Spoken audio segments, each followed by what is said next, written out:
우리가 대학에 들어갈 때라든지 또 취업을 할 때는 이제 이력서를 기록을 해서 제출을 합니다. 그리고 또 하나가 있는 것이 이제 자기 소개서죠. 자기가 어떤 능력을 가지고 있는지 그걸 이제 알리는 그런 이제 그 소개서입니다. 대개 보면은 이제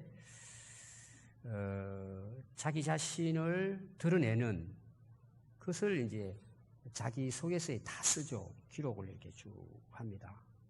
그래야 유리하기 때문에 이제 그렇죠. 최근 들어서는 굉장히 자기 소개서를 소중하게 중요하게 여깁니다. 그래서 그거를 기록하는 학원도 생겼어요. 어떻게 하면 자기의 가지고 있는 능력을 충분히 어필할 것인가. 굉장히 이제 중요한 역할을 하기 때문이죠. 오늘 여러분들이 읽은 내용은 사도 바울이 자기가 어떤 사람인지 소개를 합니다. 근데 이제 이게 두 부류로 나와요. 전에는 내가 이런 사람이었다. 근데 후에는 내가 이런 사람이다. 이게 이제 전체적인 그 내용에서 나타나는 사도 바울의 모습이다. 이렇게 볼 수가 있습니다. 오늘 우리가 읽은 이제 그 성경은 빌립보서입니다. 빌립보서는 빌립보 도시의 이름을 딴 이제 편지 제목이죠. 이 빌립보는 이제 그 유럽을 들어가는 데 있어서 이제 소아시아에서 배를 타고 바로 건너가면 그게 마게도니아 지역인데 첫 번째 도시가 있다면 이제 빌립보입니다. 오늘날도 있어요. 유명한 도시입니다. 거기 이제 사도 바울이 복음을 전하기 위해서 원래 이제 그 소아시아 지금의 터키 지역이죠. 그쪽을 중심으로 이제 복음을 전하다가 하나님께서 환상을 보여줍니다. 그래서 그쪽으로 가도록. 사도 바울이 배를 타고 이제 원치 않았지만 그곳을 갑니다. 가서 이제 보니까 거기 이제 빌립보 성에 여인들이 개울가에서 이제 빨래를 하고 있어요. 그래서 가서 그들에게 이제 복음을 전합니다. 그때 만난 사람이 누구냐? 루디아입니다. 루디아. 루디아의 집에 교회가 시작됩니다. 그 교회가 빌립보 교회입니다. 지금도 거기를 가면은 빌립보 교회 그 기념교회가 있습니다. 그래서 그 루디아를 기리는 또 그런 기념관도 함께 되어 있습니다. 그래서 이 빌립보 지역에 이제 사도 바울이 가서 복음을 전했는데 많은 이제 핍박을 받죠. 어려움을 당합니다. 감옥도 가요. 죽을 위기에 놓이기도 합니다. 고난 가운데에서도 이제 빌립보 성도들에게 사도 바울이 복음을 전하는 거죠. 그래서 이 빌립보 교회가 하나님의 역사로 계속 부흥이 됩니다. 믿는 사람들이 계속 이제 모여든 거죠. 근데 처음에 이제 그 빌립보 도시에 처음 그 예수를 믿었던 부류가 어떤 부류냐 하면 유대인들입니다. 유대인들이 여러분들이 이제 그 구약에서 망하는 역사가 나오잖아요. 그 전 세계로 흩어집니다. 흩어진 사람들을 이제 디아스포라라 그러죠. 흩어진 사람들. 전 세계적으로 흩어졌죠. 유대인들이. 지금도 그래서 흩어져 살고 있습니다. 근데 그 빌립보 도시에도 유대인들이 살고 있어요. 그 회당을 만들어 가지고 자기들끼리 모여서 이제 성경 공부도 하고 그런 신앙생활을 하고 있었어요. 복음을 전하니까 먼저 이들이 이제 예수님을 믿게 됩니다. 유대인들이 이제 들어오는 거죠. 교회로 들어오고 또 뭐예요? 이방인들. 그 빌립보 시에 있는 이제 사람들도 복음을 듣고 이제 교회로 모여들기 시작합니다. 그래서 교회가 부흥이 되는 거예요. 계속해서. 근데 문제가 생긴 거예요. 부흥이 되기는 되는데 이제 문제가 생깁니다. 어떤 문제냐 하면 유대인들이 예수님이 하나님이 보내신 메시아다. 우리가 그동안 기다렸던 그리스도, 구원자다. 그걸 그들이 인정을 하고 믿기는 하지만 그들이 지금까지 뭐예요? 조상 대대로 믿고 따랐던 율법이 있잖아요. 율법이 있는 거예요. 이것도 하나님 말씀입니다. 이것도 지켜야 된다 이거예요. 근데 특별히 그 율법 안에는 뭐가 있느냐 하면은 유대인들은 태어나면 어떻게 해야 돼요? 할례를 받아야 돼요. 우리가 그 예수님을 믿고 구원은 받지만 우리가 하나님의 말씀인 율법을 또 따라야 된다는 거예요. 특별히 뭐예요? 율법을 준수하려면 기본적인 것이 할례를 받아야 된다는 얘기예요. 이 사도 바울이 그런 이야기를 들으니까 특히 이제 이방인들 같은 경우에는 혼란이 오는 거예요. 진짜 예수님만 믿으면 구원받는다고 했는데 또 율법을 지키고 그럼 우리가 이방인으로서 할례를 또 받아야 되냐? 이런 이제 고민들이 갈등이 이제 교회 안에서 이제 일어나게 되는 것입니다. 그래서 사도 바울이 그걸 정리를 해주는 거예요. 그럼 결론은 뭘 같아요? 유대인들이 그동안 지키고 왔던 간섭을 따라야 구원을 받아요. 예수님 믿는 것만으로 구원을 받아요. 믿음으로 충분한 거죠. 그게 여러분 사도행전 16장에 보면은 안디옥 교회에 그 복음을 전해서 이 문제가 생겨나요. 그래서 예루살렘에 교회 지도자들이 모입니다. 그걸 예루살렘 회의라 그래요. 그래서 율법과 이 복음의 관계에서 이제 어려움이 있었어요. 갈등이 있으니까. 결국은 이제 예수님만으로 구원받을 수 있다. 이게 결정이 난 거예요. 그런데 가는 곳마다 이제 이런 일들이 계속해서 이제 일어나게 되는 거죠. 그래서 거기에 대해서 사도 바울이 빌립보 교회에 편지를 써서 1장부터 쭉 보면은 그들에게 대해서 이제 어떤 말씀을 전하는데 오늘은 이제 제가 3장 내용을 말씀을 전하려고 해요. 첫 번째 여러분 1절을 보면 중요한 내용은 형제들아 주님 안에서 기뻐해라. 자, 우리가 왜 주님 안에서 기뻐할 수 있어요? 예수님이 우리의 구원자시잖아요. 그 은혜로 우리가 구원받은 거잖아요. 자유함을 얻은 거잖아요. 영생을 얻은 거잖아요. 우리가 말하는 특별히 뭐 세상적으로 물론 뭐 기뻐하고 즐거워할 일들도 하나님 은혜로 많이 생기지만 근본적으로 우리의 기쁨은 뭐예요? 예수님 때문인 거죠. 진짜 우리가 예수님을 믿게 되고 그 은혜를 깨닫게 되면 우리 안에 기쁨이 있잖아요. 주님 안에서 그 기쁨을 누리라는 거예요. 주님만으로 충분하다는 내용이에요. 그것이 너희들에게 안전한 것이라는 거예요. 여러분 행복이라는 말을 우리가 이제 많이 이제 사용을 합니다. 여러분 언제 우리가 행복해요? 내가 기쁠 때잖아요. 기쁨이 행복이죠. 뭐 많고 적고를 떠나서 항상 내가 기뻐요. 즐거워요. 근데 어떤 사람은 재벌이에요. 맨날 고민하고 불면증 걸려 잠도 못 자고 그러고는 인생 끝마치는 사람도 있어요. 여러분 진짜 주님 안에 주시는 기쁨이 행복입니다. 그게 진짜 하나님 주시는 은혜죠. 여러분들이 여러분 신앙을 진단하면 돼요. 예수님 때문에 내가 너무 기쁘다. 즐겁다 정말. 내 마음이 너무 편안하다. 예수님만 생각하면 은혜가 되고 기쁘고 힘이 난다. 진짜 예수 믿는 사람들이에요. 근데 그렇게 찬양을 하고 성경을 읽고 설교를 들어도 맨날 근심 걱정 짜증내고 막 불평하고 불만을 토하고 인생 살기 싫다 그러고 그건 무슨 말이에요? 내 안에 예수님이 안 계신다는 말이에요. 여러분들이 간단해요. 내가 주님 안에 기뻐할 수 있느냐? 예수님 믿는 거예요. 이유는 뭐예요? 예수님 때문에 기뻐하는 이야기예요. 그것은 뭐예요? 어떤 유혹과 핍박과 고난이 와도 너희 이긴다는 내용이에요. 사도 바울. 너희들이 그게 가장 안전한 일이라는 거예요. 여러분 그런 은혜가 있기 바랍니다. 우리가 항상 기뻐하는 게 뭐예요? 주님 안에서 우리에게 주시는 그게 하나님의 뜻이란 말이에요. 또 그렇게 돼요. 진짜 우리가 예수님을 만나고 예수님 안에 살아가면 그냥 기뻐요. 아멘. 그 참 이상한 거예요. 뭐 환경적으로는 그렇게 나아 보이지는 않는데 마음에는 평안하고 기쁘고 소망이 있고 또 다른 사람에게도 뭐예요? 기쁨이 되는 거예요. 2절 말씀은요, 삼가하라는 내용입니다. 너희들 조심해. 너 진짜 조심하고 삼가야 될 게 있어. 그런 내용 세 가지를 이야기합니다. 첫 번째, 개들을 삼가해라.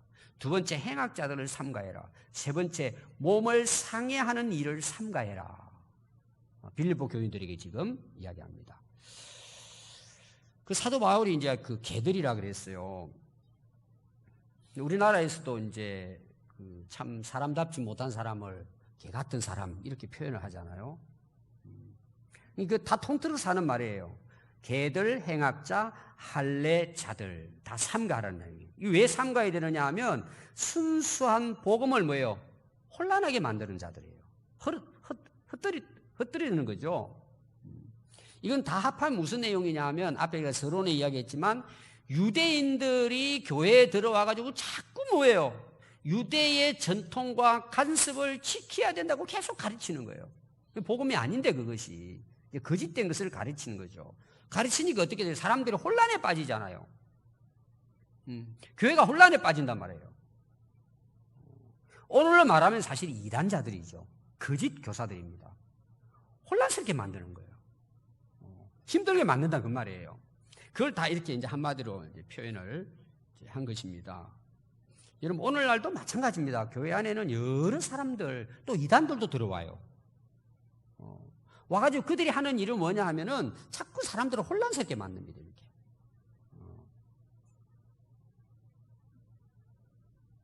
그래서 삼가하라는 것입니다. 여러분들이 다른 사람이 나를 그렇게 유혹하지 않아도 내가 내 스스로 혼란에 빠질 때가 많아요. 그게 뭐냐 하면 그건 다 그런 과정을 밟습니다. 우리가 예수님 만나기 전에는 오늘 사도 바울이 지금 좀 이따 그 내용이 나와요. 내가 예수님 몰랐을 때 내 모습 그 나옵니다. 우리도 똑같아요. 예수님 모를 때는 다 세상적인 뭐예요? 생각과 가치관을 갖고 있어요. 그냥 거기에 쩔여 있는 거예요. 그 관습에 빠져 있는 거예요. 제가 이제 우리 집안에 대한 이야기를 자주 하는데 그게 여러분들 도움이 되기 때문이에요. 유교 집안입니다. 유교 집안 특징이 뭐냐 하면은 조상 숭배입니다. 조상 숭배가 특별히 어떻게 나타나요? 제사로 나타납니다. 저는 그 제사에 찌들인 집안에서 태어났어요. 지금도 마찬가지예요. 지금은 이제 예수 믿는 사람들로 많이 이제 돌아왔죠. 기울였습니다. 근데 그들 스스로도 지금은 그런 말을 해요. 이게 뭐 조상신이 우리를 뭐 복을 주냐. 그냥 관습으로. 지금은 그래서 저희 집에는 이제 자유해요. 뭐 예배를 드리든 찬양을 하든 기도를 하든 가서 절을 하든 아무 상관없어요. 근데 제가 처음 믿을 때는요. 엄청 구박을 받고 쫓겨나고 매도 맞고 막 미친놈이라 그러고 정신 빠졌다 그러고 수없이 많이 들었어요. 근데 지금은 그분들 스스로가 이거 아무것도 아니야. 그 음식을 뭘 올리고 저도 옛날 다 그 배웠거든요. 이게 무슨 필요가 있냐 이거 자기들이 그래요. 절은 하지만 자기들도 우습대. 고백을 하는 거예요. 진실하게 고백을. 여러분들 우리가 예수 믿기 전에는요, 우리 안에 혼동스러운 게 너무 많아요. 이 교회 와서 이제 복음을 듣고 진리를 받으니까 이게 이제 갈등이 오는 거예요. 이거 어떻게 해야 되냐, 이 부분들을. 이건 계속 되는 거예요, 여러분. 왜? 그동안 우리 관습에 우리가 쩔여 있었기 때문에 새로운 진리가 들어갈 때 그게 부딪히게 되잖아요. 거기서 갈등이에요. 그래서 우리 신앙이 성숙되는 방법이 뭐냐? 삼가하는 거예요. 끊는단 말이에요, 그걸. 그냥 되는 게 아닙니다. 우리 안에 그 잘못된 것들을 끊어내야 되는 거예요. 여러분 끊어내지 않고는 새로운 삶을 살아갈 수가 없는 거예요. 여러분 몸이 아파요. 암이 걸렸어요. 다 파내가지고 긁어가지고 잘라가지고 없애버려야 돼요. 여러분 신앙생활이 진짜 어려운 게 뭔지 알아서 이 삼가하는 게 어려운 거예요. 근데 그게 여러분 정말 어려운 거예요. 그렇죠? 잘 안 됩니다, 여러분. 쉽지 않습니다. 여러분 신앙생활이 정말 성숙하려면 여러분들이 스스로 내가 하나님 앞에 삼가해야 될 게 뭔가를 알아야 돼요. 그 삼가해야 돼요. 잘라내야 된단 말이에요, 그거를. 그래서 많은 분들이요, 그렇게 되지 못하니까 뭐예요? 항상 곤란스러운 거예요. 그리고 뭐예요? 안에 상해서 썩어서 냄새가 나는 거예요. 그게 삶으로 그렇게 드러나요. 우리 예수 믿는 사람들이 이 삼가할 걸, 끊을 걸 끊어버리지 못하니까 세상에 나가면 어때요? 당신 예수 믿는 사람이냐? 똑같네. 아니 믿는 사람이 더하네. 이런 말을 듣는 이유가 다 뭐예요? 그걸 전부 다 안고 있는 거예요. 그거 잘라내야 되는데, 삼가해야 되는데 오히려 그걸 좋아가지고 가는 거예요. 또 첫 번째는 기뻐하라는 것이고 두 번째는 삼가하라는 거예요. 여러분 잘 안 보세요. 우리가 정말 내게 독이 되는 것, 방해되는 것 잘라내야 될 게 얼마나 많은지 몰라요. 여러분 이 싸움을 해야 돼요. 피 터지게 싸워야 되는 게 이거는 어려운 거예요, 여러분. 세 번째 빌립보 교회를 향해서 뭐라고 사도 바울이 말씀하시느냐 하면 너희들이 신앙생활 하는 데 있어서 중요한 것이 있다. 세 가지를 이야기해요. 첫 번째, 너희들이 교회를 위해 봉사한다. 이 다른 말로는 예배라고 표현을 했어요. 봉사, 서비스잖아요. 예배, 월십입니다. 예배를 드리는데 너희들이 성령의 인도함을 따라 예배하라는 거예요. 내 기분에 따라서, 내 생각에 따라 예배하는 것이 아니라 하나님의 인도하심과 성령의 인도하심을 통해서 예배를 드리고, 또 뭐예요? 우리가 교회에서 맡은 그 일 자체도 예배란 말이에요. 교사로, 뭐 찬양대로, 또 뭐 식당 봉사로 우리가 하잖아요. 그 성령이 이끄심에 따라 순종하라는 내용이에요. 자기 기분대로 하지 말고 하나님 주시는 마음으로 그걸 이렇게 하라는 내용이에요. 또 그리스도 예수를 자랑하고 자꾸 자기 내세우지 말고, 우리가 이제 공동체에서 어려운 게 뭐예요? 자기를 내세우잖아요. 예수님으로 자랑하라. 그건 다른 말로 말하면 우리가 뭐예요? 우리가 예수님을 그렇게 자랑하고 믿으면 나도 예수님 따라가야 되잖아요. 그렇게 살아라는 거예요. 예수님으로 자랑하고. 육체를 신뢰하지 말아라. 육체를 신뢰하지 말라는 건 이제 그 뒤에 나옵니다. 사도 바울이 그게 뭔 이야기인지 이야기를 해요. 다시 말하면 눈에 보이는 거 있잖아요. 세상적인 것, 그 자기 자랑하는 거. 그걸 또 뭐예요? 신뢰해요. 나 능력 있어. 내 돈 많아. 나 권력 있어. 그걸 의지하고 산단 말이에요. 그것을 신뢰하지 아니하는 우리가 곧 뭐예요? 진짜 할례파라는 거예요. 이제 할례라는 게 나왔잖아요. 유대인들은 태어나면요, 남자들은 태어나서 딱 8일째가 되면은 남자의 성기의 표피를 자르는 겁니다. 그게 뭐의 이야기냐 하면은 하나님의 백성이라는 징표를 그렇게 한 거예요. 하나님의 백성이라는 것을 그걸 구별하기 위해서 거기다 징표를 하라. 그렇게 이제 하나님께서 하셨습니다. 거기에 대해서 여러 가지 이제 그 실제적인 해석들이 많이 나와요. 그 중에 하나, 오늘 우리 기억해야 될 게 있어요. 남자들이 뭐 결혼을 한다든지 이런 어떤 생활 가운데에서 항상 일을 볼 때에 자기 성기를 보잖아요. 그럼 표시가 딱 돼 있어요. 나는 하나님이 택한 백성 선민이라는 거예요. 함부로 피를 섞지 말라는 거예요. 거룩해야 된다는 내용이에요. 그래서 그것이 그냥 단순한 것이 아니라 하나님 백성으로 살아야 된다는 표라는 거예요. 오늘 여러분 세상이 어떻습니까? 경제적으로 성장하면 따라오는 것이 성적 타락이에요. 구분이 안 된다는 구분이. 구분을 시켜놓은 거예요. 근데 예수님 말씀은 여기에서 나중에 어떤 말씀을 하느냐 하면은 그 표시한 그 자체가 구분이 아니라는 거죠. 우리가 정말 하나님의 자녀로서 선민이라면 그렇게 살아가는 것이 할례파라는 거예요. 표시만 하고 징표만 있다고 되는 게 아니라는 거예요. 저는 목사라는 이름이 있어요. 또 이제 그 캐톨릭 같은 경우에는 이제 옷으로 나타나잖아요. 신부복이 있고, 그대로 보면 이제 신부고 목사죠. 물론 그런 뭐 겉으로 나타나는 것도 뭐 필요하겠죠. 어느 경우에는. 더 중요한 건 뭐예요? 목사답게 사는 게 할례라는 거예요. 신자답게 사는 삶이 할례라는 내용이에요. 진짜 할례라는 거예요, 그것이. 이 마음의 할례죠. 마음의 할례. 그러면서 3장 4절부터 사도 바울이요, 자기를 소개합니다. 그 유대인들이 들어와가지고 막 그렇게 교회를 혼돈스럽게 하니까, 야, 나도 옛날에 너와 같은 사람들이야. 나도 육체적으로는 대단한 사람이야. 신뢰할 만하고 나도 그거 믿고 살아온 사람이야. 그러면서 자기의 옛날의 모습을 소개하고 있어요, 여기. 전체 이런 내용을 제가 요약해 보니까 한 8가지로 사도 바울은 자기를 옛날에 자기의 어떤 육신을 신뢰했던, 즉 세상적으로 자랑할 만한 것들, 그걸 이제 자기 스스로가 그 교회, 빌보 교회 성도들이 밝히는 거예요. 나도 옛날에 어떤 사람인지 아느냐? 나 이런 사람이야. 그리고 자기를 소개하는 내용입니다. 첫 번째가 뭐냐면요, 자기는 8일 만에 할례를 받았다는 거예요. 그러니까 이건 무슨 말이죠? 난 태어날 때부터 뭐예요? 정통 유대인으로 구별됐다는 거예요. 두 번째는 이스라엘 족속이라는 것입니다. 하나님이 택한 백성이다 나는. 세 번째가 베냐민 지파에 속해 있다는 거예요. 12지파 중에 베냐민 지파입니다. 왜 베냐민 지파를 여기 이야기할까요? 이스라엘의 첫 번째 왕 사울이 베냐민 지파예요. 나 왕족이라는 거예요. 나 귀족이라는 거예요. 원래 바울의 이름이 뭐죠? 히브리어로는 사울입니다. 이 베냐민 지파의 첫 왕의 이름이 누구죠? 사울입니다. 히브리어로 똑같은 의미가 있어요. 나는 베냐민 지파야. 굉장히 그 베냐민 지파에 대한 이 아주 자기 어떤 그 자랑이 대단했습니다. 이것이. 나는 베냐민 지파야. 나는 왕족이야.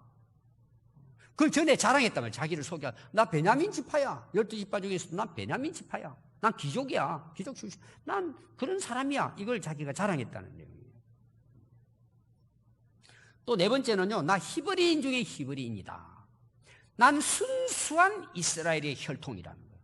순수한 이스라엘. 히브리인이라는 말은 뭐예요? 애굽에 갔을 때 이제 그게 아브라함 이후로 해가지고 저 강 건너 온 사람들, 그게 이제 히브리라는 말이거든요.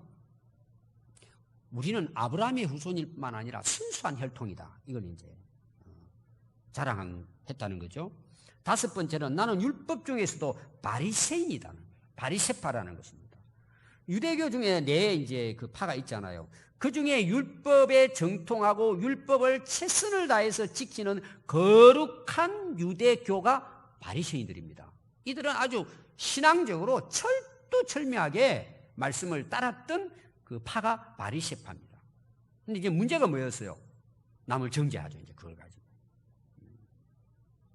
여섯 번째는 그냥 바리새인이 아니고 율법에 흠이 없이 살았다는 거예요. 이 대단한 인물입니다. 이 사람들이 바울, 그때 당시 이제 사울이죠. 사울 그러면은 저분 완전한 사람이야. 저런 사람 찾아보지는 못해. 율법에 흠 하나 없이 살았다는 자기가. 철저하게. 굉장한 인물이죠. 그걸 전에 자기가 이제 자랑한 거죠. 누가 이야기하면은 나는 율법에 흠이 없이 살았다. 이게 자기 이력이에요.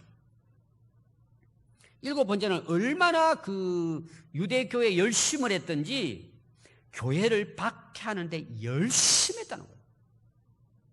그 당시는 기독교를 뭐예요? 이단으로 본 거죠.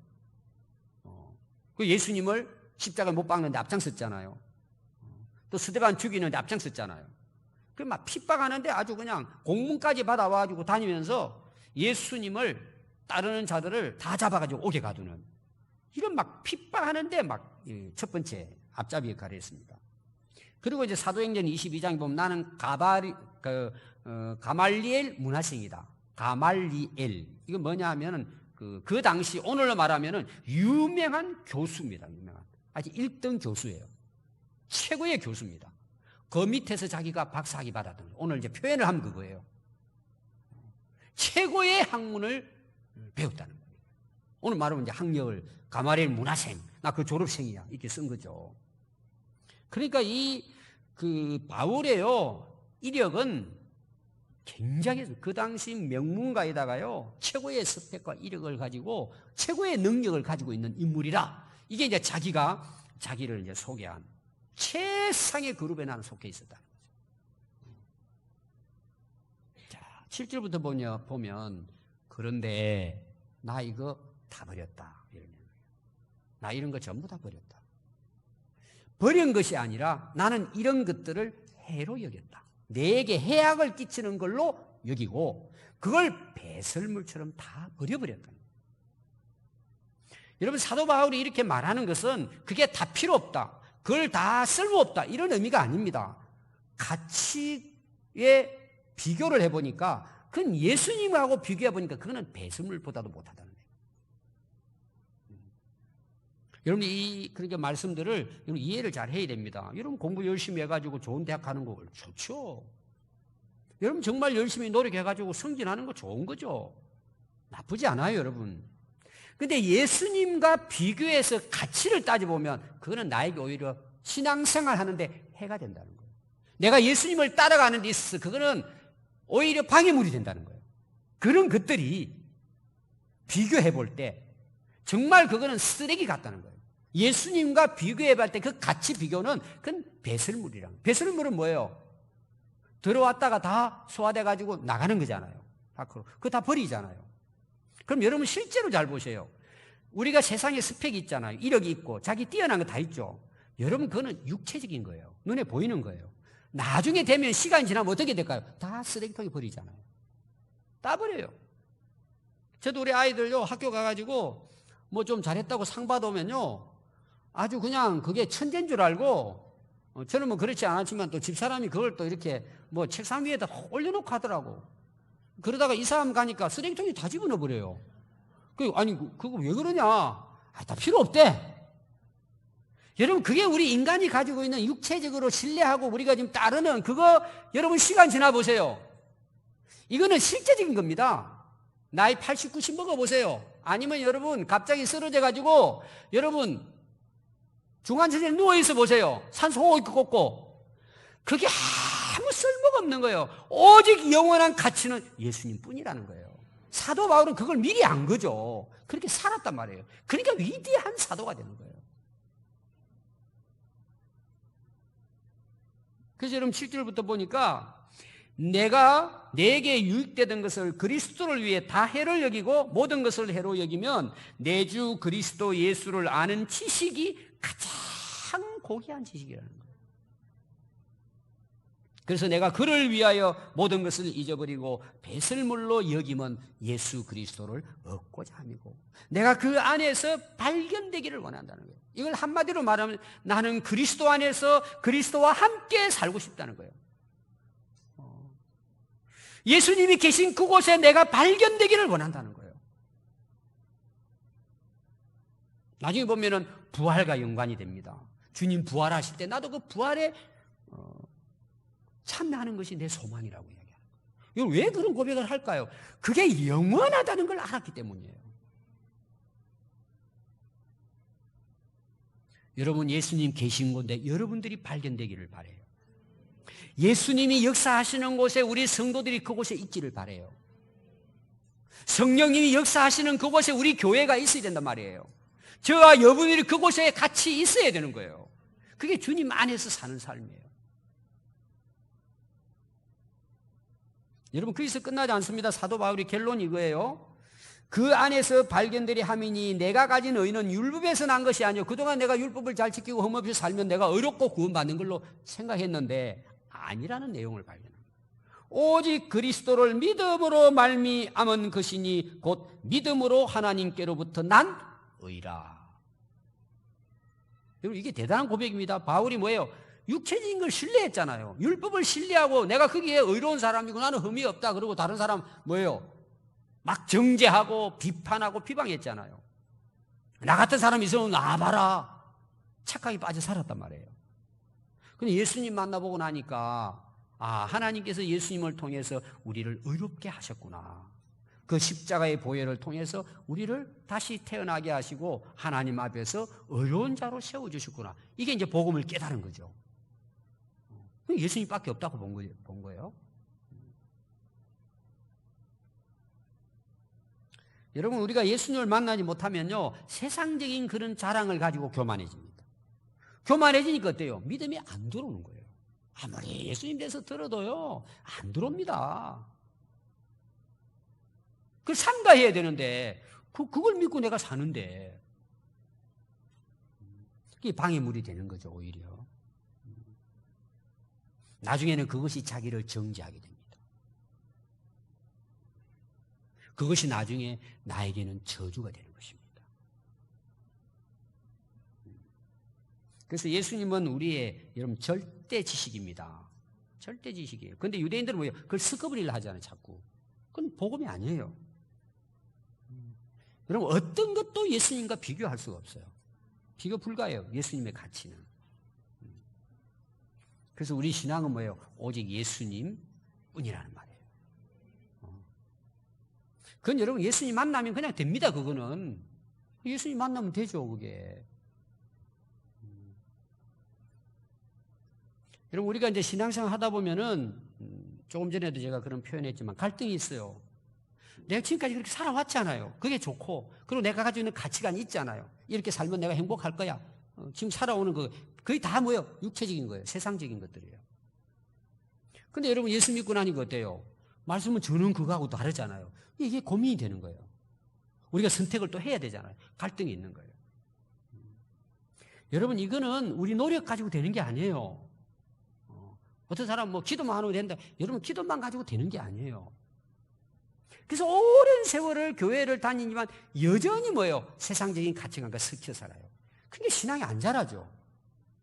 여러분 안 자란다는 말은 뭐인 줄 아세요? 구원 못 받는다는 말이에요. 그것이. 여러분 보세요. 세상이 우리를 그냥 놔줄까요? 내가 옛날에 세상과 짝하고 살았는데 여러분 세상 친구들도 보세요. 예수 믿는다 그러면 뭐예요? 너 미쳤냐? 이렇게 나와요. 세상 친구들도 끊어요. 싫어해요. 그리고 어떻게 하더니 뭐예요? 예수 못 믿게 만들어요. 자꾸. 일부러 주일날 데리고 다니기도 하고 막 이런 식으로. 사단 마귀가 여러분 그냥 놔둔다고 생각합니까? 절대 쉽게 놔두지 않아요. 끝까지 그냥 싸우는 붙드는 거예요. 못 빠지게 하는 거죠. 그래서 여러분 그 갈등이 있는 거예요. 우리 안에 계속해서. 여러분 사도 바울이 대단한 인물이기 때문에 변화된 게 아니에요. 그가 예수님을 만났기 때문에 가능했던 거예요. 여러분 진짜 우리가 하나님 믿는데 변화가 안 됩니까 여러분? 아니 천지 만물을 창조하신 분인데 그분을 내가 믿고 그분을 따르는데 내 삶이 여러분 가치관이 변화가 안 된다? 그거는 불가능한 일이에요. 그런 일은 있을 수가 없어요. 진짜 내가 예수님을 만나고 내 안에 성령이 임했는데 변화가 안 돼요? 가치관에 변화가 안 돼요? 그거는 예수님이 내 안에 안 계신다는 내용이에요. 여러분 우리가 변화되는 것은 절대 노력으로 불가능한 거예요. 진리가 내 안에 들어올 때만이 변화되는 거예요.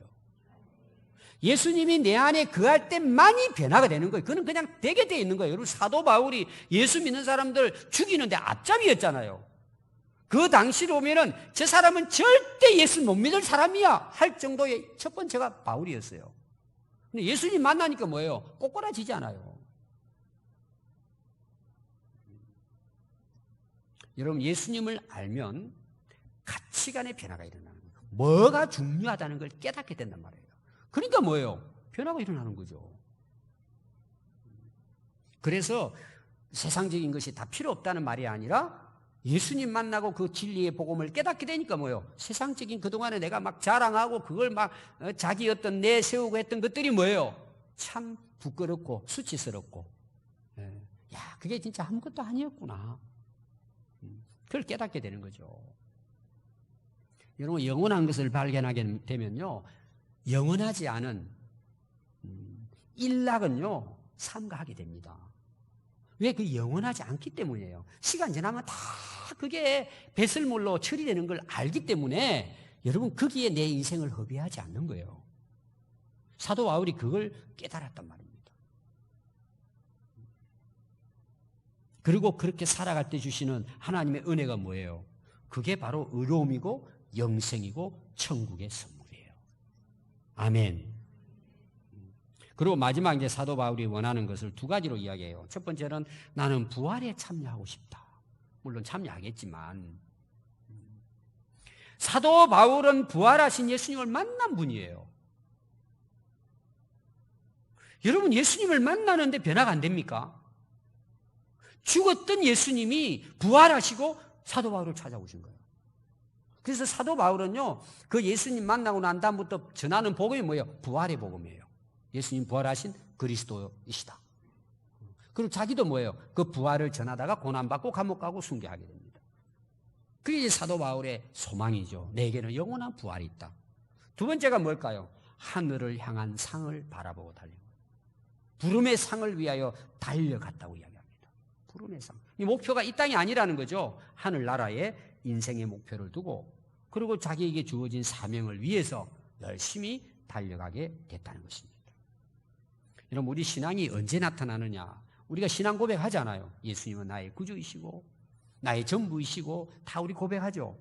그 진짜 신앙의 고백이 사실인 것은 언제 드러날까요? 자기가 위기에 빠지고 고난에 처했을 때, 특별히 죽음의 위기를 만났을 때, 그때 정확하게 나타나요. 그때도 뭐예요? 예수님은 나의 구주이십니다. 나의 그리스도이십니다. 만난 사람이에요. 근데 딱 위기 찾아오고 손해보고 힘들 때가 딱 오니까 뭐예요? 입 싹 닦는 거죠. 그건 뭐예요? 자기 신앙이 입만 살아있다는 신앙이에요. 실제로 사도 바울은 그걸 경험한 사람이에요. 나중에 복음을 전하다가 아그리빠 왕 앞에서 재판을 받잖아요.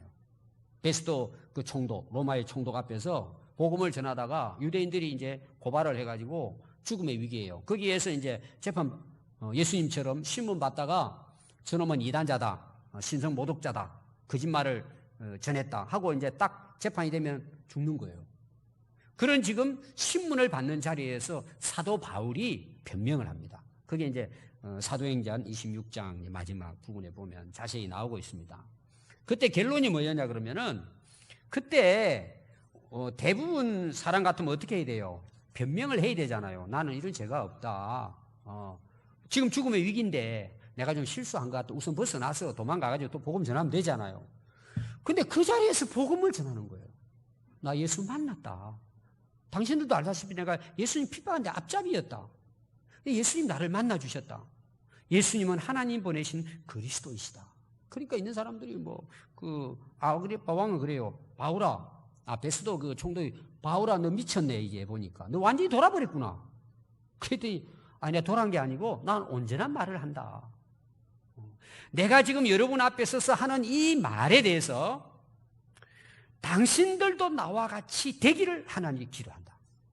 내가 이렇게 포승줄에 묵혀있는 것 외에는 나와 같이 여러분도 되기를 바란다. 그러니까 요 모여있던 아그리빠 왕이 말을 합니다. 아니 너는 저 말 한마디로 나를 예수 믿게 만드는구나. 그리스도인 되게 하는구나. 지금 죽음 앞에서도 뭐예요? 예수님을 증거하는 인물이야. 진짜 예수님을 만난 자의 모습입니다. 여러분 다니엘서 3장 보십시오. 포로로 끌려간 다니엘과 그 세 친구 나옵니다. 이제 세 친구가 먼저 풀무불에 들어가는 내용이 나오잖아요. 그 바벨론의 그 왕이 금신상 만들어 놓고 절하지 않으면은 불 속에 집어넣어 버리겠다. 용광로에 집어넣어 버리겠다.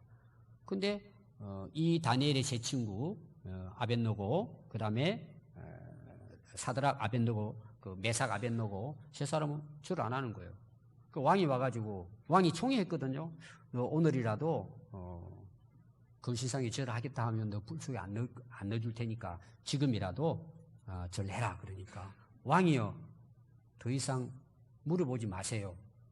우리는 대답할 말이 없습니다. 하나님이 살아계시기 때문에 우리를 건져주실 것입니다. 그러나 그리 아니하실지라도 우리는 절하지 않을 것입니다. 그리고 불 속에 들어갔어요. 여러분 우리가 신앙 고백 쉽게 할 수 있어요. 진짜 신앙은 언제 나타나요? 고난과 위기가 찾아올 때 드러나는 거예요. 그러니까 하나님께 영광이 되는 거죠. 그래서 사도 바울은 오늘도 빌립보 교회에 전하는 사도 바울의 말씀 편지잖아요. 로마서부터 시작해가지고 사도 바울이 기록한 편지의 첫 번째 줄이 항상 자기 소개예요. 내가 어떤 사람인가 자기를 소개하고 있습니다. 딱 한마디로 소개해요. 전에는 뭐요? 8가지야. 나는 할례 받은 사람이야. 이런 사람 히브리 다 막 흠이없는 사람이야. 막 평소 때는 그게 자기 이력이었어요. 자기 딱 이야기하면 쫙 나오는 거. 우리 집안은 왕족이 와가지고 막 그 자랑하고 막 그걸 신뢰하고 살았어요. 그걸 힘을 얻고. 근데 사도 바울이 예수님 만나고 난 다음에 삶의 변화에 있어서 자기를 소개하는데 딱 한마디예요. 사도 바울은 나는 그리스도 예수의 종이다. 그 이상도 그 이하도 없어요. 또 다른 말은 뭐예요? 예수 그리스도의 사도 바울이라는. 한마디로 딱 요약하면 뭐예요? 자기 이력이 예수 그리스도의 종 바울. 그 이상도 그 이하도 없어요. 모든 여러분 편지에 자기를 소개할 때는 딱 한마디예요. 예수 그리스도의 종 바울. 딱 그게 자기 이름이에요. 자기 소개예요. 다른 거 아무것도 없어요. 그래서 갈라디아 6장 14절에 보면 우리 주 예수 그리스도의 십자가 외에 결코 자랑할 것이 없다고 이야기해요. 제가 처음에 이제 그 전도를 받은 저를 전도한 분이 할머니였어요. 친척 할머니가. 제가 최초로 교회를 처음 나가는. 교회란 걸 본 적도 없고 예수란 이름도 들으지 못했어요. 근데 이제 그분이 제가 이제 그 고등학교 때문에 시내를 나와가지고 자취를 하고 시작을 했는데 그 할머니가 방을 얻어줬거든요. 그 집에서 저녁밥을 먹고 그분이 저보고 교회를 가자는 거예요. 제가 처음 들어보는 이야기예요. 집에 가서 양치질하고 오래요. 바로 옆이니까. 왔더니 나중에 그분이 집사님이더라고요. 제가 집사라는 소리를 딱 듣고는 이 할머니가 대단한 분이네. 판사, 검사, 교사. 야, 이게 엄청난 거구나, 이게. 이 할머니가. 그리고 정말 얼굴도요. 나이는 먹었지만 정말 우리가 지금 보니 은혜로운 얼굴이에요. 정말 덕스럽고 말 한마디 한마디가 박사 이상이에요. 그게 이제 말씀을 이제 저에게 전한 거죠. 야, 이 할머니 집사? 저는 판사담인 줄 알았어요. 굉장히 높은 직위를 갖고 있구나. 이렇게 저는 생각한 거예요. 교회를 관공서로 본 거예요, 제가. 그게 처음 이제 제 모습이에요. 제가 이 예를 여러분들 왜 들으냐 그러면 여러분 직분 가지고 계시죠? 영광스러운 직분인 줄 알아야 돼요. 아름다운 직분인 줄 알아야 돼요. 여러분들 소개할 때 뭘 소개합니까? 나는 박사입니다. 나는 어느 대학 졸업했습니다. 나는 어디의 장관입니다. 나는 평안교회 집사입니다. 여러분들이 이르게 되기를 바라요. 나는 그리스도인입니다. 전에는 막 갖다 댔어. 명함에다 쫙 썼어. 딱 한마디 하는 거죠. 나는 평안교회 집사입니다. 권사입니다. 목사입니다. 장로입니다. 그걸로 신임을 얻어야 돼요, 여러분. 집사님. 근데 오늘 뭐예요? 세상이 인정을 안 해요. 이름만 집사고 이름만 목사예요. 사람들이 신뢰할 수 없는 거예요. 왜 그래요, 여러분? 가치관이 변화되지 않았기 때문이에요. 이름은 있는데. 저는 이제 저를 이제 다른 데 가서 이제 설교를 할 때 이제 소개하잖아요, 이걸. 그럼 목사님 어떻게 소개할까요? 저는 주로 하나 이제 소개합니다. 평안교회 목사라고. 그 외에 제가 또 내놓을 것도 없어요, 저는. 또 제가 이제 설교집을 쓰잖아요. 또 그 출판사에서 목사님 이력을 쭉 달래, 경력을 쭉 달래. 저는 내놓을 게 없어요. 딱 두 가지 써요. 서울신학대학 졸업, 평안교회 목사. 근데 저에게는 그게 굉장한 의미예요, 저에게는. 저는 신학교 갈 수도 없었고 졸업할 수도 없었어요. 상황 자체가 여러 가지로 불가능한 사람이었어요. 근데 들어가게 해주시고 졸업하게 해주신 게 저는 영광으로 보는 거예요. 하나님 앞에서. 너무 감사한 거예요. 저는 그게 최고의 이력이에요. 저에게는. 제가 그 4년 동안의 그 삶을 알기 때문에 이게 너무 감사한 거예요. 저에게는. 그리고 28년 동안 평안교회 목사로 목회한다는 거. 저는 이게 너무 감사한 거예요. 저에게는 어떻게 보면 최고의 이력이에요. 전 자신 있게 말을 해요. 너무 감사한 거죠. 여러분들은 여러분 자신을 소개할 때 어떻게 소개하려고 합니까?